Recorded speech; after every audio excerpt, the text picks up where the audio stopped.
Subscribe করুন কীর্তনিয়া study সেন্টারকে বাংলায় অঙ্কের সমাধান করার জন্য। ৩২০০ টাকায় পণ্য বিক্রি করে একজন বিক্রেতা কর্তৃক প্রাপ্ত লাভ ৩,০০০ টাকায় একই পণ্য বিক্রি করে প্রাপ্ত লাভের 7/5 ভাগের সমান। দ্রব্যমূল্যের টাকায় কত? তো দেখো এই অঙ্কটা আমাদের কীভাবে করতে হবে। আমাদের একটা কনসেপ্ট, সেটা হচ্ছে এসপি থেকে সিপি মাইনাস করলে কি হয়? লাভ হয়। এই কনসেপ্টটাই আমরা আজকে ব্যবহার করে অঙ্কটা করব। কীভাবে করব দেখো, প্রথমটা কত টাকায় বিক্রি করেছিল? যদি ৩২০০ টাকায় সে বিক্রি করতো, তাহলে মাইনাস এক্স, তাহলে যে লাভটা হলো সেটা যদি সে ৩,০০০ টাকায় বিক্রি করতো, যে লাভটা হলো সেই লাভের 7/5 অংশের সমান। সেই লাভের 7/5 অংশের সমান। সমান কী করে করছি? এই যে মাঝখানে সমান সমান চিহ্ন দিয়েছি, সমান। তাহলে এখান থেকে আমরা করতে পারি, দেখো দেখো এখানে কি আছে? 7/5 অংশ। 7/5 অংশ, নিচের যে অংশটা আছে আমরা জানি সমান সমান ছিল, গুণ চিহ্ন, গুণ দিয়ে ওই পাশে কোনাকুনি গুণ হয়ে যায়। তাহলে আমরা এখানে করতে পারি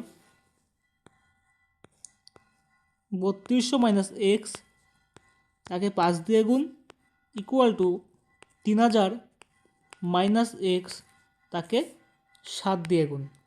ঠিক আছে, বোঝা গেল এইটুকুনি। এবার এই কোশ্চেনটা আমরা ক্যালকুলেশন করব। দেখো কি হচ্ছে। আচ্ছা, তাহলে কত? 16,000, 5/32 16, 160, 16,000 minus 5x equal to 3/7 21,000 minus 7x।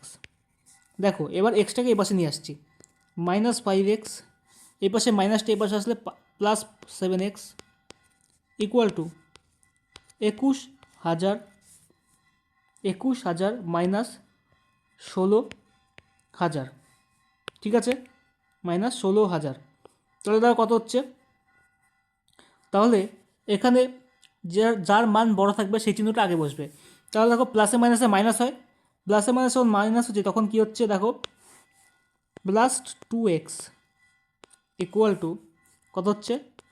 5,000। তাহলে এক্স সমান সমান কত হচ্ছে? 2500। এক্স সমান সমান 2500। তাহলে আমাকে প্রশ্নে কী চেয়েছে?